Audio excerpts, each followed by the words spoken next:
The lamp was dying.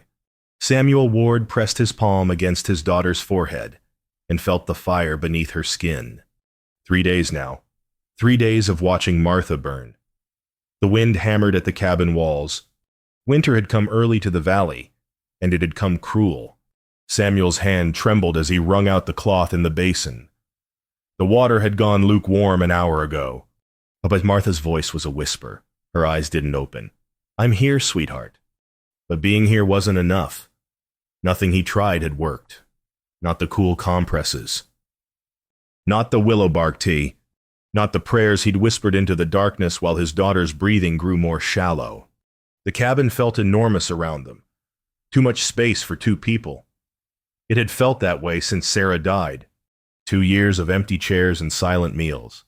2 years of raising Martha alone on this hardscrabble farm. Trying to be both parents to a little girl who deserved better. Now he was failing her too. Samuel stood and walked to the window.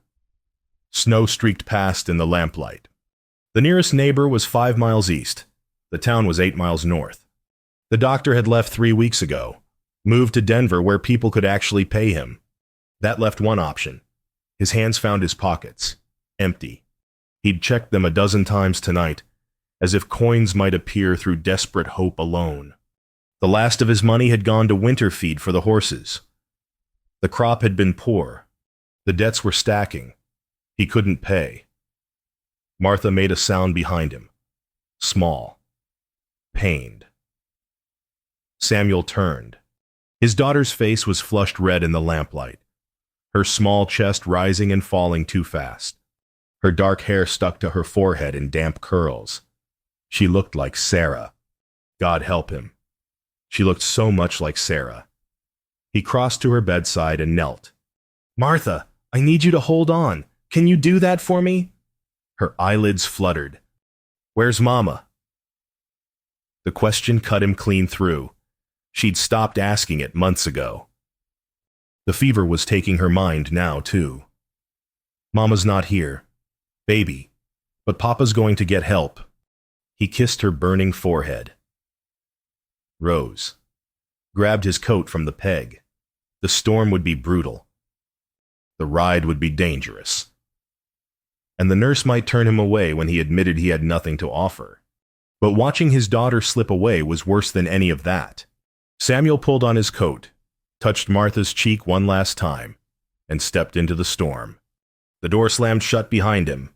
Inside, the lamp flickered beside a little girl who needed more than her father could give. The storm tried to turn him back 3 times. Samuel pushed his horse forward through wind that cut like knives and snow that blinded. His hands went numb on the reins. His face burned with cold. But Martha's fevered face stayed fixed in his mind. And he didn't stop. The nurse's cottage appeared like salvation. Light glowed in the windows. Smoke rose from the chimney. Samuel half fell from his horse and stumbled to the door. His fist pounded wood. "Please, please." The door opened. A woman stood framed in lamplight. Dark hair pulled back. Eyes quick and assessing. Eleanor Hayes.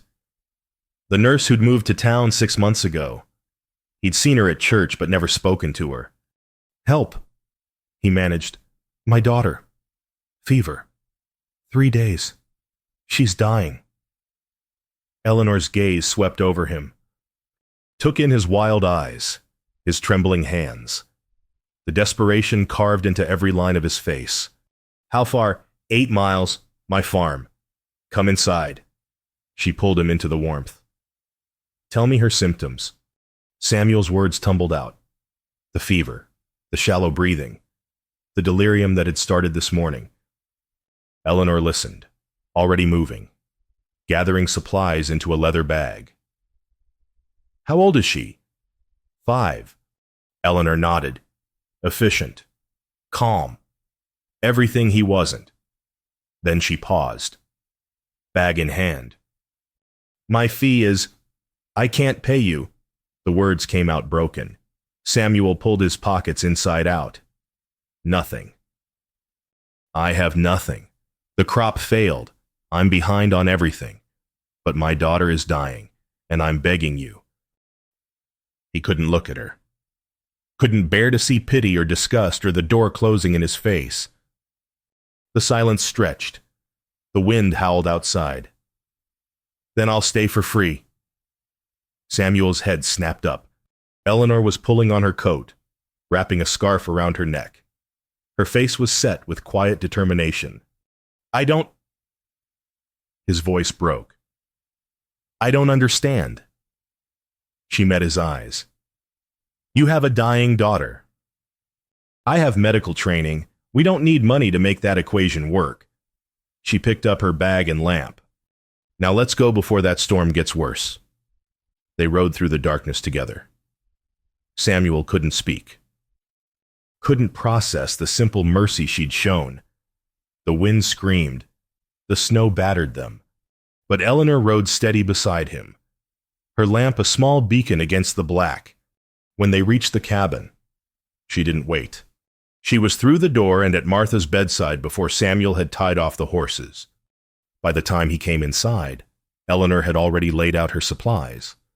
Her hand rested on Martha's forehead, her expression focused. Get me cool water, clean cloths, and stoke that fire. This room is too cold. Samuel moved. For the first time in 3 days, someone else was giving orders. Someone who knew what to do. Someone who'd come without asking for anything in return. Dawn came gray through the window. Samuel stood in the doorway watching Eleanor work. She hadn't stopped all night. Her hands moved with practiced grace. Cool compresses folded and placed. Medicine measured and administered. Prayers whispered over fevered skin. Martha had stopped whimpering an hour ago, falling into restless sleep. The fever hadn't broken, but it had stabilized. That was something. That was more than Samuel had managed in 3 days. He'd tried to help, brought water when Eleanor asked, changed out the basin, kept the fire fed. But mostly he'd stood useless in his own home, watching a stranger fight for his daughter's life. Eleanor sat back, brushing a strand of hair from her face. She looked exhausted. Her eyes were shadowed. Her movements had slowed. You should rest, Samuel said quietly. She shook her head. Not yet. The fever could spike again. Then at least eat something. He had precious little to offer. Stale bread from 2 days ago, coffee that was mostly burnt grain, a few eggs from the 3 chickens that had survived the early cold. Eleanor accepted the coffee with both hands, wrapped her fingers around the cup like it was precious. Thank you. Samuel sat at the small table across from her, studied his own rough hands. Dirt under the nails, calluses from years of hard work, hands that had built this cabin, worked this land, buried his wife, hands that couldn't save his daughter. She looks like her mother, Eleanor said softly. Samuel nodded. Couldn't speak past the tightness in his throat. How long ago? 2 years. Stillbirth. The baby didn't make it either. The words came easier than expected. Maybe because Eleanor's voice held no judgment, no pity, just quiet understanding.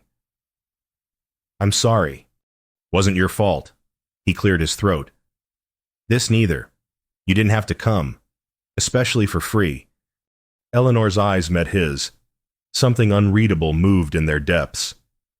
A child is dying. Mr. Ward. That's the only math that matters.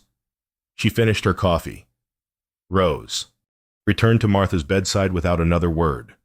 Samuel sat alone at his table and watched the first real light touch the edges of the window. Watched this woman he didn't know sing softly to his daughter. Her voice was gentle, steady, beautiful. He pushed the thought away. She was here out of duty, out of the goodness that made her choose healing instead of letting people suffer. Not because of him, not because of anything he'd done or could offer. Still, when Martha's small hand curled around Eleanor's finger, something in Samuel's chest cracked open, something that had been frozen since Sarah died. He turned to the window. Dawn was coming, but the real light was already here, sitting at his daughter's bedside, asking for nothing but giving everything. The second day was harder than the first. Martha's fever held steady but wouldn't break. Eleanor maintained her vigil with patient determination. Samuel retreated to the only thing he knew how to do: work. He chopped firewood until his shoulders screamed, hauled water from the well until his hands cracked and bled, fixed the broken latch on the barn door, checked the horses, did anything that kept him moving, kept him from feeling useless. From his place in the yard, he could see Eleanor through the cabin window. The curve of her back as she bent over Martha, the gentle movements of her hands. Once, she glanced up and caught him watching. He turned away fast, attacked the woodpile with renewed fury. The truth was hammering at him with every swing of the axe. This woman was extraordinary, educated, skilled, selfless. She moved through his shabby cabin like grace itself, never complaining about the thin walls or the poor food or the fact that she was sleeping in a chair because there was no proper bed to offer her. She deserved someone better than a dirt-poor farmer with nothing to his name but debts and a dying child. When he came inside at midday, Eleanor was asleep in the chair by Martha's bed. Her head had tipped forward. Her hands still rested protectively near his daughter. She looked exhausted, fragile. Samuel moved quietly, took the blanket from his own bed and draped it over her shoulders. She stirred but didn't wake. Martha slept on, her breathing a little easier than before. He stood there too long, watched them both, let himself feel the dangerous warmth spreading through his chest before he crushed it down and went back. Outside, evening came. Eleanor woke and insisted on working. Samuel cooked beans and stale cornbread because it was all he had. She ate without complaint, thanked him like it was a feast. "You should sleep," she said. "Really sleep. In your bed. That's for you. I'm fine in the chair. You're exhausted." Their eyes met, held. Something passed between them, unspoken and electric. Eleanor looked away first. "Then we'll both be stubborn." She returned to Martha's side. Samuel took the other chair, sat in the shadows where he could watch them both. This couldn't last. He knew that. When Martha recovered, if Martha recovered, Eleanor would leave, return to her life in town, to patients who could pay, to a world he didn't belong in. But for now, in the lamplight, they existed in a small pocket of shared purpose. Father and healer, desperation and mercy, two people keeping death at bay together. Samuel let himself have this, just for tonight. Tomorrow he'd rebuild his walls. Tomorrow he'd remember his place. Tonight, he watched Eleanor's gentle hands work, and let himself feel grateful. The third morning brought coffee and honesty. Eleanor looked like she'd aged 5 years. Dark circles shadowed her eyes. Her hands trembled slightly as she checked Martha's pulse. "You need to eat," Samuel said. "A real meal. I don't want to waste your food." "It's not a waste." He was already moving, pulling out his last potatoes, an onion, the ham bone he'd been saving. "Sit, please." Eleanor sank into the chair at the table, closed her eyes for just a moment. When she opened them again, Samuel had set a steaming bowl in front of her. Potato soup. Nothing fancy, but hot and filling and the best he could manage. She took a spoonful, made a small sound of appreciation that did something strange to his heart. They ate in silence at first, the kind that felt comfortable despite everything. Then Eleanor spoke, her voice quiet. "Why did you become a farmer?" Samuel shrugged. "It's what my father did. His father before him. Figured I'd do the same. Didn't have much choice." "You don't like it?" "Didn't say that." He considered. "It's honest work, hard, but honest. There's something good about putting seed in ground and watching it grow. When it grows—" Eleanor nodded. Her spoon paused halfway to her mouth. "My fiancé was a farmer." Was past tense. Samuel waited. "Thomas, we were going to be married." Her voice stayed steady, but her eyes went distant. "Influenza took him 3 years ago. He was 24. I'm sorry." Everyone was. Everyone said time would heal it. She set down her spoon. Time just made me tired of grieving. So I became a nurse. Figured if I couldn't save him, maybe I could save others. The words hung between them. Two people shaped by loss. Two people learning to keep living anyway. Sarah, my wife, she wanted more children, Samuel said. The words surprised him. He rarely talked about Sarah. She got pregnant, and we were so happy. Then, he gestured vaguely. Then I had one daughter instead of 3 people I loved. Eleanor reached across the table. Her hand covered his. The touch was gentle, brief, but it sent warmth flooding through him. You're a good father. Mr. Ward, I can see it in how Martha reached for you even in her fever. In how you rode through a storm with empty pockets to save her. Samuel looked at their hands. Her skin was soft against his calluses. He should pull away. Knew he should. But he didn't. Samuel, he said quietly. You can call me Samuel. Eleanor. Their eyes met. Something shifted in the small space between them. Something that felt like possibility. Martha made a sound from the bed. They both pulled back. The moment broken. Eleanor returned to her patient. Samuel cleared the dishes, but the warmth remained. And the way his name had sounded in her voice echoed in his mind long after she'd said it. The third night nearly took everything. Samuel jolted awake at Eleanor's cry. He was at Martha's bedside in seconds. The fever had spiked. His daughter's small body convulsed. Her lips had gone pale. Her breathing came in terrible gasps. No. The word ripped from him. No, not like this. Eleanor worked with fierce intensity. More medicine, fresh compresses. Her hands moved fast but never fumbled. Samuel, hold her steady. Don't let her hurt herself. He gathered Martha in his arms, felt the terrible heat of her. She was so small, so fragile. Her eyes rolled back. She didn't know him. What's happening? The fever's breaking one way or another. Eleanor's voice was tight.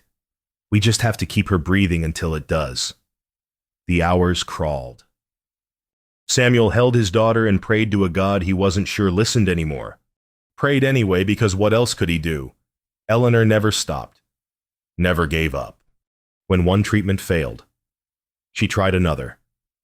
Please, Samuel whispered. Not to Eleanor. To whoever was listening. Take me instead. Take anything. Just let her live. Martha went limp in his arms. For one terrible second, Samuel thought she was gone. Then Eleanor's hand found a pulse. She's still fighting, so we fight too. They fought. Through midnight. Through the darkest hours.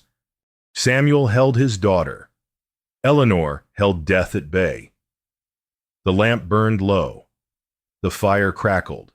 Outside, the world existed. Inside, only this mattered. Then the first gray light touched the window. Martha's convulsions eased. Her breathing steadied. The terrible heat began to fade. Papa! Her voice was a thread. I'm thirsty. Eleanor made a sound. Laughter or sob or both. She slumped forward. Samuel reached for her, but she was already falling. He caught her. Managed to keep hold of Martha with one arm while supporting Eleanor with the other. His daughter was waking up. The nurse who'd saved her was collapsing from exhaustion. Eleanor. She didn't respond. 3 days and 3 nights without real sleep had finally caught her. Samuel laid Martha gently back on the bed. His daughter was already drifting back to sleep. But this sleep was natural. Peaceful. The fever was truly broken now. He lifted Eleanor in his arms. She was lighter than expected. Her head rested against his shoulder. Her breath was soft and even. Samuel carried her to his bed, laid her down carefully, covered her with every blanket he had. She didn't wake, just curled on her side and slept the sleep of someone who'd given everything. He stood there looking at her. This stranger who'd given his daughter life. This woman who'd asked for nothing and sacrificed everything. Something cracked open in his chest. Something vast and terrifying and wonderful. He loved her. The realization hit him like thunder. Not gratitude, not admiration, love, deep and complete and absolutely impossible. Samuel backed away, checked on Martha one more time, sleeping peacefully, the color already returning to her cheeks. Then he stepped outside into the cold dawn air. The storm had finally passed. The sky was clearing, and Samuel Ward stood in the aftermath. His daughter saved and his heart lost to a woman who would leave as soon as she woke. Samuel sat on the porch step watching the sun rise. Martha would live. That was everything. That should be enough. But his chest ached with something deeper than gratitude. He'd fallen in love with Eleanor Hayes, with her gentle hands and fierce determination, with the way she never hesitated to help, with the quiet strength that let her fight death for 3 days without complaint. She deserved someone worthy of that strength, someone educated, someone who could give her a real home. Not this shabby cabin held together by hope and stubbornness. Someone who could pay her for her work instead of taking charity like a beggar. Samuel's hands clenched. His empty pockets had never felt heavier. Inside. Eleanor still slept. She'd stay maybe another day to make sure Martha was stable. Then she'd leave. Back to her cottage. Back to her life. And he'd return to the same loneliness that had defined the past 2 years. Only now it would hurt worse because he'd know what he was missing. Unless, the thought crept in quiet and dangerous. Unless he was brave enough to ask. Samuel stood, paced the porch, argued with himself. What did he have to offer? Nothing. What gave him the right to ask her to stay? Nothing. Why would a woman like Eleanor waste her life on a poor farmer and his daughter? Because she came when you needed her. Because she stayed for free. Because she saw Martha dying and chose to fight. Because maybe, just maybe, worth wasn't measured in money. He'd spent 3 days watching Eleanor, seen her exhausted and focused and tender and fierce. She hadn't complained once about the thin soup or the cold cabin or the fact that she was sleeping in a chair. She'd simply done what needed doing. That was who she was. Someone who saw need and met it. Someone who defined wealth differently than the world did. Maybe he'd been measuring himself by the wrong standard. Maybe empty pockets didn't equal empty worth. Maybe he had something to offer after all, a lifetime of devotion, a home to build together, a daughter who already loved her, honest work and honest heart and every sunrise for the rest of his days. Maybe that was enough.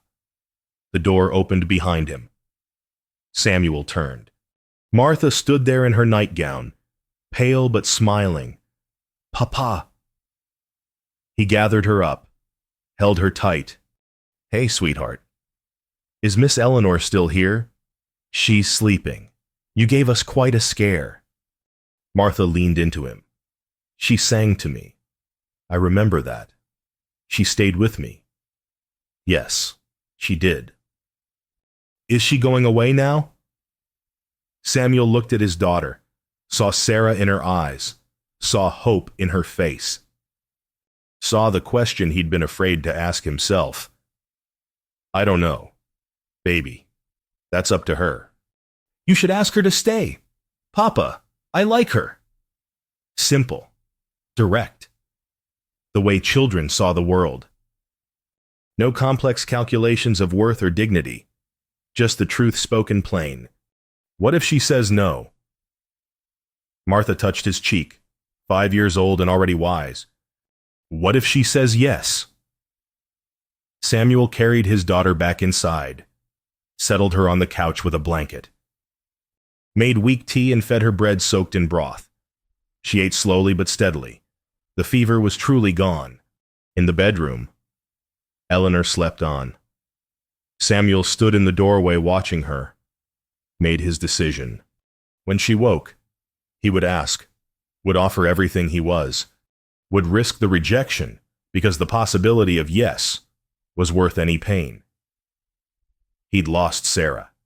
He'd nearly lost Martha. He wouldn't lose Eleanor too, not without fighting for her, not without showing her that love didn't need money to be real. Papa. Martha's voice was drowsy. I think she'll say yes. Why? Because she stayed for free. That means she cares about people more than money. Martha's eyes drifted closed. That means she might care about us. Out of the mouths of children came wisdom. Samuel tucked the blanket around his daughter and watched Eleanor sleep and let himself hope. Eleanor woke to afternoon sunlight and the smell of cooking. She sat up slowly, disoriented. This wasn't her cottage. This was Samuel's bed, his blankets. She was still fully dressed, but someone had removed her boots and covered her carefully. Martha's laughter floated from the other room. Clear. Strong. Alive. Eleanor rose and found them in the kitchen. Martha sat wrapped in quilts on the couch, color in her cheeks. Samuel stood at the stove stirring something that smelled like heaven. You're awake. His voice was warm. Careful. How long was I asleep? 6 hours, maybe 7. He ladled soup into a bowl. You needed it. Eleanor crossed to Martha first, pressed her hand to the child's forehead. Cool. Clear. The fever was completely gone. How do you feel? Sweetheart. Better. Martha smiled. You made me better. We all did. But Eleanor felt the tight knot in her chest finally loosen. The child would live. That was what mattered. She accepted the soup Samuel offered, sat at the table, ate because her body demanded it and because it was good real beef, vegetables, bread that was fresh instead of stale. You went to town, she said. This morning, traded some work for supplies. Figured you'd earned a decent meal. Eleanor looked at him. Really looked. Samuel's eyes were shadowed with exhaustion, but something else lived there too. Something intense and uncertain. I should gather my things, she said quietly. Now that Martha's stable. You don't need me anymore. The words felt wrong even as she said them. She didn't want to leave. The realization surprised her. 3 days in this cabin, and it felt more like home than her cottage ever had. Samuel set down his spoon.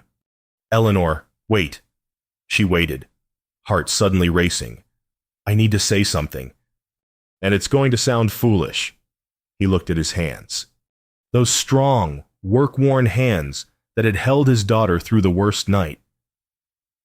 I can't pay you. Not in money. You know that. But he stood, crossed to where she sat, knelt so their eyes were level. I can give you a lifetime. My farm, my work, my heart, every sunrise, every meal. Every fence I mend and field I plow. I can promise you a family, me and Martha, if you'd have us. Eleanor's breath caught. I know I'm not educated, not wealthy, nothing a woman like you deserves. But if you'd stay, if you'd let me spend my life earning what you gave freely, I'd count myself the richest man alive. His voice broke. I love you, Eleanor. I've loved you since you said you'd stay for free. Since you fought death for 3 days for a child who wasn't yours. Since you shared your grief at my table and made me feel less alone. I love you. And I'm asking you to stay. Not as a nurse, as family. Eleanor felt tears streaming down her face. You think you have nothing to offer. I know I don't. You're wrong. She touched his face. Rough with stubble, lined with care. I didn't stay because of money, Samuel. I stayed because I saw a father who loved his daughter so fiercely he rode through a storm with empty pockets. I saw a man who broke himself open trying to save her. I saw worth you couldn't see in yourself. Miss Eleanor. Martha's voice was small from the couch. Please stay. We want you to. Eleanor looked at this little girl who'd survived because 3 people had fought for her. Looked at this man kneeling in front of her offering everything he was. Looked at the cabin that had felt more like home in 3 days than anywhere else had in 3 years. I already decided to stay, she whispered. I was just afraid you wouldn't want me to. Samuel's face transformed. Disbelief to joy to something that looked like dawn breaking. He took her hands in his. Then welcome home. Eleanor pulled him close, let herself cry into his shoulder while Martha cheered and the afternoon light filled the cabin with gold. This man with empty pockets and a full heart. This child who needed a mother. This home that was shabby and perfect, and theirs. Welcome home, Samuel whispered again. And Eleanor Hayes, who'd spent 3 years running from grief, finally stopped running 3 weeks later. Eleanor stood at the kitchen window watching spring chase away the last of winter. The garden plot she'd started was showing green. The curtains she'd sewn moved gently in the breeze. Martha's laughter rang from the yard where she was gathering eggs from the coop. The cabin had transformed. Not because of money, there still wasn't any, but because of presence. Because of life replacing silence. Because of love filling the spaces grief had left empty. Dinner's ready, Eleanor called. Martha burst through the door, basket of eggs held carefully. Look, that's wonderful. Sweetheart. Samuel came in behind their daughter, dirt on his knees from working the fields. He caught Eleanor's eye and smiled. That smile still did strange things to her heart. They gathered at the table. 3 bowls, 3 spoons, a simple meal of stew and bread, but abundant in ways that had nothing to do with quantity. Martha bowed her head. I'll say it. Go ahead. Samuel said, Thank you, God, for food and for Papa, and for Miss Eleanor who came through the storm to save me. Please let her stay forever and ever. Amen. Amen, Eleanor whispered, squeezing the small hand in hers. They ate with easy conversation. Martha told them about the new chick that had hatched. Samuel talked about the field he was preparing for planting. Eleanor mentioned that Mrs. Henderson in town had asked if she'd deliver her baby come July. Normal. Domestic. Perfect in its ordinariness. After Martha went to bed, Eleanor and Samuel stepped onto the porch. Stars scattered across the black sky like spilled salt. The spring air was gentle compared to the winter storm that had brought them together. I never thanked you properly, Samuel said, for staying. Eleanor leaned into him. You thank me every morning you wake up and choose joy instead of grief. That's payment enough. He wrapped his arm around her. They stood watching the darkness, the quiet land stretching away in all directions. This farm that had been a prison of loneliness was now a sanctuary. Do you ever regret it? He asked quietly. Giving up your cottage, your independence? Not once. Eleanor turned to face him. I traded a house for a home, Samuel. That's not a sacrifice. That's a gift. They went inside together, checked on Martha sleeping peacefully, color in her cheeks, health radiating from her. Eleanor kissed the child's forehead, motherly now, not nursely. Samuel banked the fire. Eleanor blew out the lamps. Before bed, he paused at the window, looked out at the land he'd thought he'd work alone forever. What are you thinking? Eleanor asked. That 3 weeks ago I had nothing. Now I have everything. He pulled her close. Funny how that worked. Not funny. True. She touched his face. Worth was never about money. Samuel. It was always about this. They stood in the darkness. 2 people rebuilt by loss and restored by love. Outside. The lamp-lit window glowed softly. A beacon. A promise. A light that said home existed here. That family could be chosen. That mercy given freely was the truest form of wealth. And in the morning, they would wake to another sunrise. Another day of ordinary miracles. Another chapter in the story they were writing together. Father and daughter, and the woman who'd stayed for free and been paid in full by love. The storm had passed. Spring was coming. And in this small cabin on this poor farm, 3 hearts beat in rhythm, proving that the richest treasures never jingled in pockets. They came wrapped in sacrifice, in second chances, in the quiet words that changed everything. Then I'll stay for free.